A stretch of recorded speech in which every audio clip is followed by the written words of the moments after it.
Hello বন্ধুরা, good morning তোমাদের সকলকে। এখন 9টা বাজে। যে আমার ছেলে আবার টিপ পরিয়ে দিয়েছে। ও রোজ একটা করে টিপ আমায় পড়াবে, সকালে দুপুরে যতবার ও পড়বে ততবার আমাকে পড়াবে, মানে সকালে আর বিকালে। তো ঘরের অবস্থা এখন খুব খারাপ, এই যে দেখতে পাচ্ছ এই ঘরেরটাও খুব খারাপ, আর এই ঘরেরটাও তাই একই অবস্থা। মানে গোটা ঘর বাড়ির অবস্থায় খুব মানে শোচনীয়। এখানে তো দেখতেই পাচ্ছ বিছানা একদম শুয়েছিলাম ঠিক যেরাম সেরামই হয়ে আছে। এখানের অবস্থাটা শুধু দেখো, বারান্দার অবস্থাটা মানে ফুলে টুলে চারিদিকে হয়ে আছে। এইমাত্র মানে ওই বাইরের কাজ সব হয়ে গেছে কমপ্লিট করা। এবার হচ্ছে ঘরে যাবতীয় যা কাজ আছে সেগুলো করব। উপরে গেলাম সমস্ত কিছু আগে সকালবেলা, এখন 9টা বাজছে, মেলে দিয়ে চলে এলাম কেচে নিয়ে, কারণ আমার কাচতে তো ওগুলো সময় লাগে। আর তারপরে আজকে হয়তো কাল কেচেছিলাম, আজকে আর সেরমভাবে কাচা থাকতো না, যদি না ওর বাবা আসতো। ওর বাবা এসছে বলে সমস্ত কিছু কাচতে হলো। আবার যেগুলো ওর বাবা এনেছে ওখান থেকে গরম জল করে সকালে ভিজিয়ে দিয়েছিলাম, কেচে আগে মেলে দিয়ে এসেছি। ওগুলো যদি বেলা হয়ে যায় না, একটু রোদ হবে তাহলেও ভালো লাগে না, আর কাচতে কলতলায় রোদ চলে আসে, বিরক্ত লেগে যায়। তো যাই হোক, ওই কাজগুলো হয়েছে। এবার ঘরটা পুরো ক্লিন হবে। তার মধ্যে ফ্রিজটা পরিষ্কার করব আজকে। এমনিতেই ফ্রিজের মধ্যে পিঁপড়ে হচ্ছিল, ফ্রিজের মধ্যে নয় মানে ভেতরে যাইনি, কিন্তু এই কি করে হতে যায় না, যে এই কোণাটা আছে এখানটা, যেখানে ফ্রিজের গ্যাপটা আছে এখানে, ওই তলাটায় আগেও পিঁপড়েতে মাটি তুলতো, এখন আবার তুলেছে।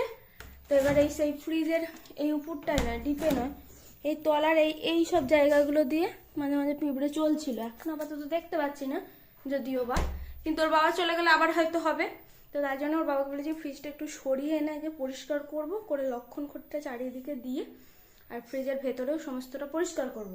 তো এগুলো অনেক কাজ, 10টা হয়তো বেজেও যাবে। এই কাজগুলো আগে সারি, ঘর দুয়ার পরিষ্কার সমস্ত কিছু। এখানে বাসন দেখেছো কত গুছানো হয়নি। তো চলো বন্ধুরা, পরে আসবো, টাটা। এখন আজকের মেনু ছিল ফুলকপি আলুর তরকারি, এখানে আছে শাক পোস্ত, লাউ শাক পোস্ত, আর ডিমের কারি, আর ভাত তো সঙ্গে আছে, বেড়ে ফেলেছি। এই যে বন্ধুরা, আজকে বাড়িতে হচ্ছে পিকনিক। এখানে এই যে আলু টালু সব রেডি হচ্ছে। অবশ্যই এই যে আমার ছেলে বসে আছে। দয়া করে আপনারা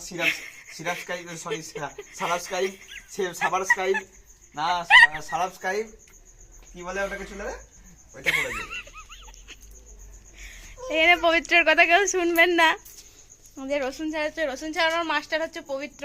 যতবার পিকনিক হয় ওকে ডাকা হয় ওই জন্যে, মানে খেতে নয়, শুধু রসুন ছাড়াতে। এই যে আমার ছেলেটাও করে যাচ্ছে বদমাইশি। এই মাত্র সিলিন্ডার এসে পৌঁছালো, এখনো ওভেন আসেনি, রান্না যে কখন হবে। ওগুলো জলে যখন ঝোলটায় পড়বে হালকা দিতে তো পেঁয়াজ মানেই তো, তুই পেঁয়াজ এমনি বিরিয়ানির পেঁয়াজ খেয়ে দেখবি তেতই লাগে। আমার কোনো প্রশ্ন নেই, লাইটারটাকে নিজের যার জায়গায় ফেলে রাখুক। আরে নেট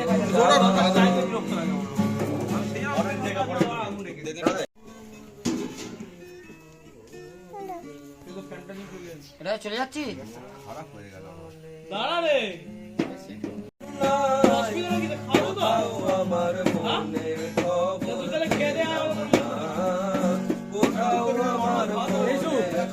চাবিটা ভাত তুলে দেবো তোর জন্য, ভাত।